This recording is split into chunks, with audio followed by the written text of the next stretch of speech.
Meritocracia, la cultura del esfuerzo, si quieres puedes, sé la mejor versión de ti mismo. Estoy seguro de que has escuchado decenas de estas frases y argumentos que, con disfraz de la motivación, realmente te están echando la culpa de que las cosas no te salgan bien. Como si todos tuviésemos las mismas oportunidades y solo hubiera que intentarlo.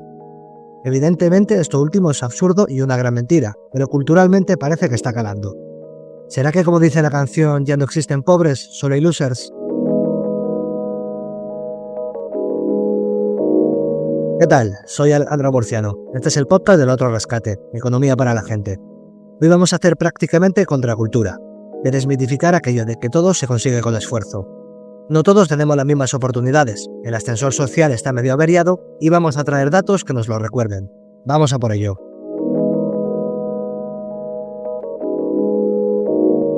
No, chaval, no es ley de vida tu desigualdad, no te dieron la oportunidad. Esto lo cantaba Escape en su mítica canción Mis Colegas del año 2002. Un temazo y además una lección de economía y sociedad que nos regalaba a la banda vallecana. Y es que esto es una verdad gigantesca. Donde y en qué familia nazcas marcará y mucho las posibilidades que tengas en la vida. Diga lo que diga el influencer, el empresario o el político neoliberal de turno. ¿Significa esto que da igual lo que hagas y que no puedes lograr cosas si no naces rico?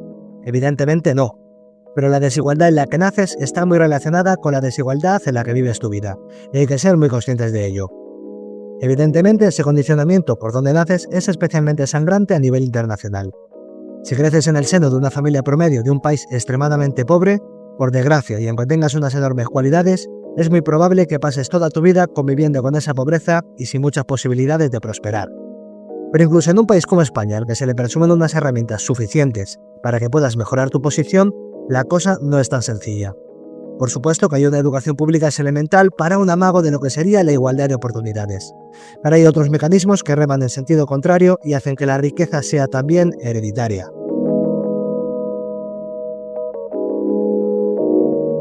En España nos vamos a centrar, donde efectivamente la riqueza es hereditaria. Y como estamos hablando de riqueza, nos vamos a un informe de la revista Forbes que concluía que de las 100 mayores fortunas de nuestro país, tan solo 23 eran de primera generación, es decir, correspondían a personas que no habían nacido ricas. El 74% restante nació ya en el seno de una familia millonaria. De estos 100 más ricos, 53 eran de segunda generación, o lo que es lo mismo, fueron sus padres los que alcanzaron la riqueza. Y por otro lado, 21 son de tercera generación o más, siendo sus abuelos o bisabuelos ya poseedores de una gran fortuna, y ellos herederos de una riqueza intergeneracional. Además, del patrimonio total de estos 100 superricos, si excluimos a Amancio Ortega de la ecuación, los otros 23 que no habían nacido millonarios solo sumaban el 12,5% del total. De hecho, si echas un ojo a la clasificación de los ricos de España de 2024, la segunda en la lista es precisamente Sandra Ortega, la hija del magnate del textil. Y una última cosa te cuento. Estas 100 mayores fortunas de España no están en absoluto de capa caída. En el último año, su fortuna creció un 27%.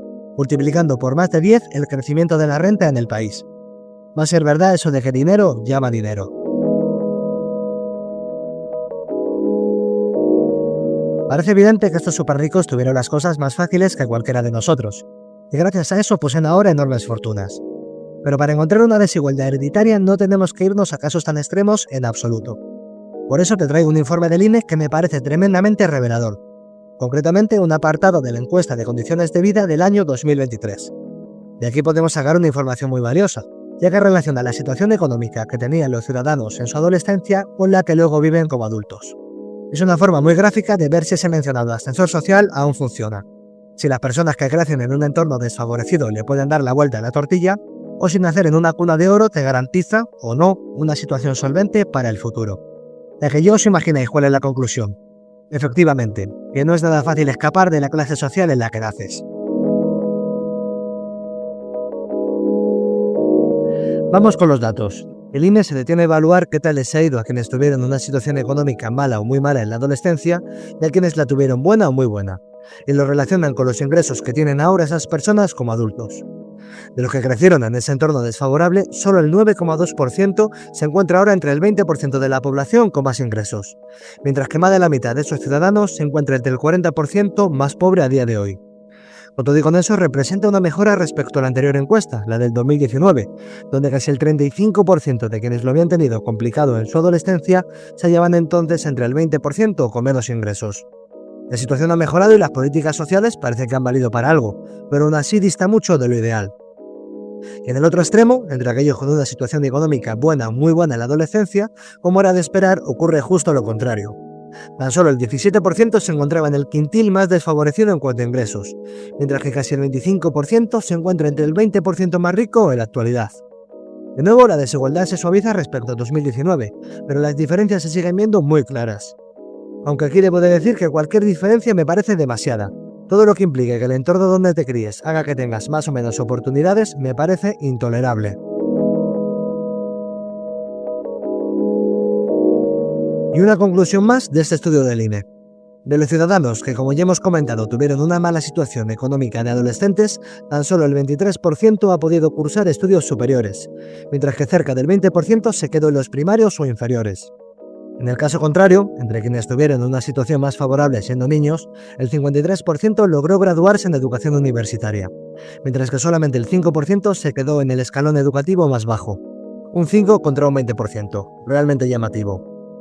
Esto me parece muy relevante porque la relación entre estudios y condiciones laborales es muy evidente.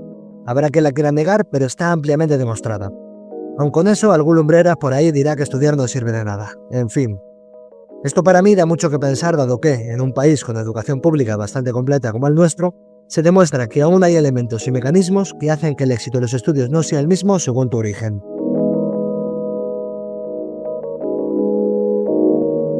¿Y por qué me parecen tan relevantes los datos que acabamos de ver?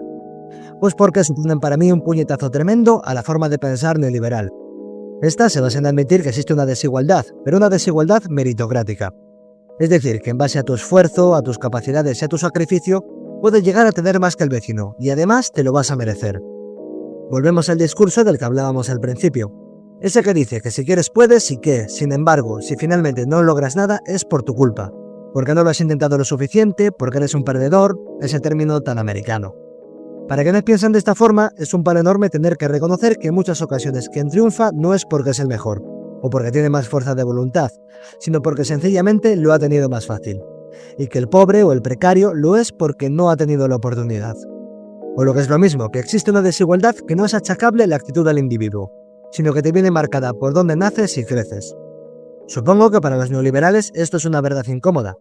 Probablemente saben que está ahí, y en cuanto profundizas en los datos, la encuentras. Pero reconocer que existe supone admitir una gran injusticia que su respeto a las leyes del mercado luego perpetúa. Y claro, eso parece no hacerles gracia.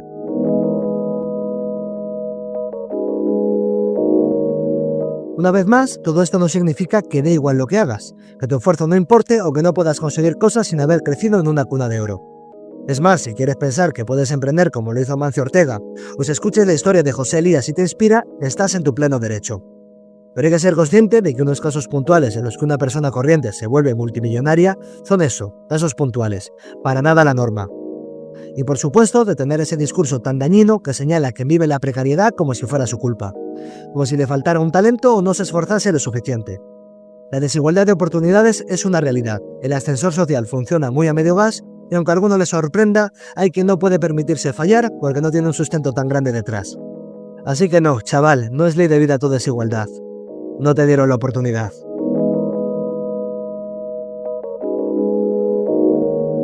Tras esta reflexión, quiero cerrar el podcast con algo un poco más tangible, y es hablando sobre educación.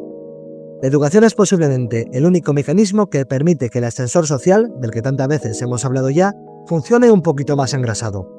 En España, con todas las carencias e imperfecciones que queramos enumerar, tenemos una educación pública que nos hace posible ilusionarnos con alcanzar nuevas metas, tanto económicas como en otros ámbitos. Una vez más, los másters carísimos que a poco se pueden pagar, las clases particulares, las universidades privadas, la situación económica de la familia y un largo etcétera de mecanismos harán que ni siquiera todos puedan aspirar al mismo nivel de estudios. Luego entran los contactos, el soporte familiar y demás, para que tampoco entre las personas con el mismo nivel de estudios la cosa sea equitativa. Pero con todo y con eso, la existencia de una educación pública y de calidad es ahora más necesaria que nunca. En la actualidad, estamos viviendo una situación límite para las universidades públicas. En la Comunidad de Madrid, con el gobierno de Isabel Díaz Ayuso, la situación no puede ser más preocupante. El Ministerio de Ciencia denuncia que Madrid solo ha aumentado en los últimos 15 años un 5% sus transferencias a las universidades públicas, cuando el IPC en ese mismo periodo es del 34,9%. Esta situación está asfixiando a entidades tan importantes como la Complutense. Está teniendo que ajustarse el cinturón al máximo, cosa que por supuesto tiene sus consecuencias en la calidad de la educación. Por su puja con el gobierno central, Ayuso llegó a renunciar a 169 millones de ayudas del Ejecutivo para pagar a personal docente. Parece que ya todo vale, aunque eso suponga quitarle oportunidades a la gente. Quizás para ciertas personas que puedan costearse una educación privada esto no es un problema, pero para quienes confían en prosperar desde abajo es un auténtico drama. Visto lo visto, puede ser que alguien esté boicoteando el ascensor a posta.